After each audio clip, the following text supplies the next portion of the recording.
Greetings and welcome to Flesh Wound Horror. I'm Flesh Wound Dan, joined by Producer Todd. Good evening. How are you doing today, Producer Todd? So far, so good. Busy. You know how it is. I know how it is. Getting ready for last tournament on the left. Got the lovely ladies of the night, which I think the official mascots now of Flesh Wound. Yes, last tournament on the left. Get your tickets now at fleshwoundfeatures.com or order the event at patreon.com/fleshwoundfeatures for the low price of $9.99. And you get bonus events with that $9.99, including an unreleased UEW and some other goodies. So do not miss the show on Patreon. So with that being said, we're talking horror tonight. A very highly anticipated movie, I would say, and that is Good Boy from director Ben Leonberg. And in this film, if you're unfamiliar, a loyal dog moves to a rural family home with his owner, only to discover supernatural forces lurking in the shadows. As dark entities threaten his human companion, the brave pup must fight to protect the one he loves most. All right, so Good Boy, we were all very excited for this one. I mean, a horror film, a haunted house story told from a dog's POV. Now, it's not Perspective. POV. Not Yes, POV. I was about to say it's not POV as in we're just following the dog's eyesight for the whole movie. It's camera POV. This No, it's not even camera POV. It's perspective. Where the dog's the lead character. It's nothing. It's not POV in any shape. I mean, it's the dog's the lead. We're following the dog. The dog is, yes, the lead, the focal point of the movie. Because I knew nothing going in other than it was from the dog's POV, and I think using that term really is misleading. Yeah, I wasn't too sure either. I mean, I think I did hear, and there's shots in the trailer where I was like, okay, so we're not. I avoided the trailer. I just heard there was buzz and went in pretty blind. Yeah. And so it stars the awesome Indy, who's certain now he's going up against The Rock this weekend or this past weekend, and he is a Nova Scotia duck tolling retriever. So that is the breed. You fall in love with the dog immediately. I mean, he's just adorable. And so I'll say one thing for this movie. If you're indifferent to dogs or you're just not a dog fan, it won't hit the same. As you can imagine, the surrounding like supernatural story is nothing that we haven't seen before. This isn't breaking new ground, but god damn, being a dog, the suspense was 10 times higher than it would normally be for me being a huge dog lover. Some of the emotional moments that we get in here, one in particular towards the very end that I thought was very touching, that all hit. If you've ever had a special bond with a dog, you're going to see your dog. That's how you're going to follow it in this movie. I think they did a pretty good job not making the dog in the film do anything non-canine like. Like they don't really.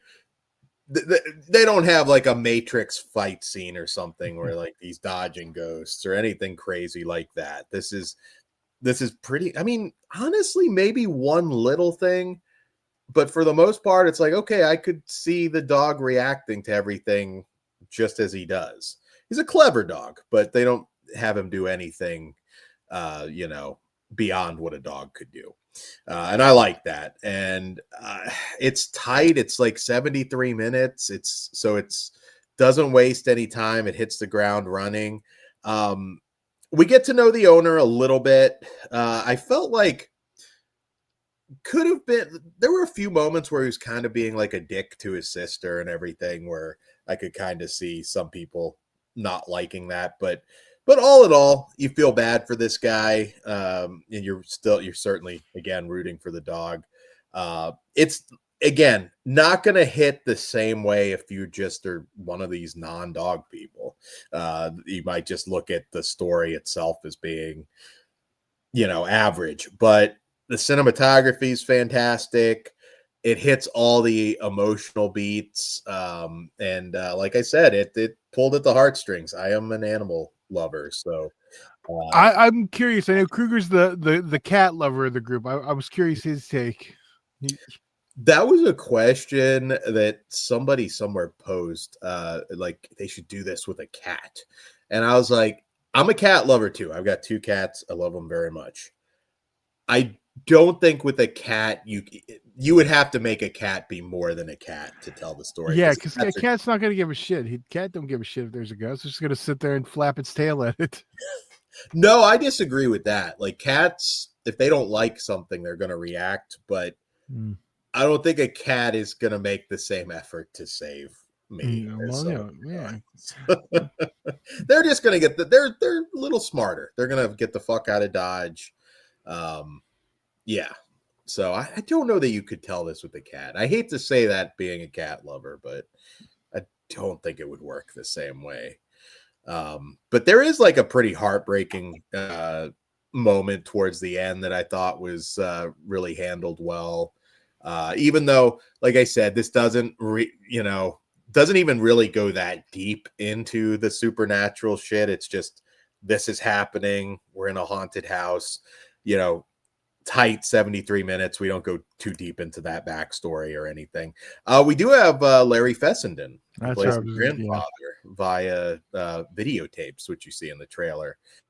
So he is a name that is in this. Now, I thought it was interesting. This is director Ben Leonberg's actual dog and his wife. And they took, I think, nearly 3 years to make 3 years. Yeah, so it was, which you can imagine, because again, it's a dog. And shooting it in their own home. Yeah. I mean, and just like doing it. I mean, which there was a really nice little making of after too, if you stick around post credits. Yeah, stick around for that. It's well worth it because this is a very non-conventional movie. So it's cool seeing how they pulled it off. And the patience. I mean, they said there was like an 8-second shot that took them like an entire day to pull off. So it's amazing how they do it, because it's like you're watching this dog and it's like you can see the emotion, you can see the fear, and and I liked how they showed in the behind the scenes how they're really manipulating you into feeling what they want, just with some cool editing and just some tricks and showing you some old school examples too. I thought it was really nice little piece on the making of. He reminded me of some dogs that I've had. It's got this little like quiver thing. He has I don't know how to describe it. It's like a little nose thing that Quark does, one of my dogs. And I was like, oh fuck. I'm just seeing my little buddy trying to save me from the ghosts. So you just hear me, they don't exist, shut up. You would just be like, yeah, the dog's just like, asshole. Your shit's floating. Get the fuck out of the house. That's probably how it would go with you. It's all bullshit. I had too much to drink. What are you talking about? That actually would be a funny one to make. Just Todd just denying everything the whole time. But no, I mean, this one hits how it's supposed to. I think they knew exactly, like, we didn't go too long with it. You're in love with the dog. It is it a horror masterpiece? I don't know about that, but it is a special one if you're a dog lover. And I was worried because I was prepared to come on here if we just went too crazy with what this dog was able to do. I wouldn't have wanted that. But luckily they maintain the realism that this is an actual, just a dog, that how they would react to it. Not to say that there's not some exciting shit, but yeah. So yeah, Todd, I mean, Where does this stack up against the great canine horrors, the Cujos and But I'm not a fan of Cujo. Bad Moon? Um, So I feel like you need to rewatch Cujo. You're not a Carrie fan either, are you? no. And I feel like you would turn on both. No, I've tried. The last time I tried to rewatch Carrie, I did it leading up to the last remake. I like both the other versions. I just don't like Sissy Spacek. I think it is. I don't like the. I'm surprised. I wonder what it is. I'm like, because I watch. I'm like, yeah, I would have picked on her too. Damn, Todd, that's what you got out of the movie. Oh, Jesus. No, I think we need to revisit. We've never reviewed those movies, so I feel like I don't know. And I don't like the little kid in Cujo either. It didn't. What was the TV show he's on? Was he Growing Pains? Well, kid actors of that era were missed more often than hit. I'd rather just watch Silver Bullet. That's a good film from the era. Oh, Silver Bullet is Silver Bullet's a lot of fun, but it's not Cujo. I will watch Silver Bullet 100 times. I think we just booked the show when we're down there. Like, how about a head-to-head Silver Bullet Cujo? We'll do a canine double. I don't want to waste Cujo and Halloween. Oh, that's fucked up, Todd. You need to rewatch Cujo. I'm gonna rewatch Cujo now. I feel like that. I'm gonna rewatch Cujo. But anyways, so Good Boy. You should go support this one in the theater. I love it that they came up with this really cool concept, and I think all in all they delivered pretty huge for me.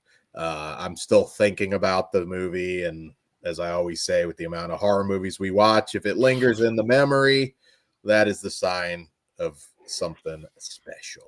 So I think it will eventually be on Shudder, but I don't know when.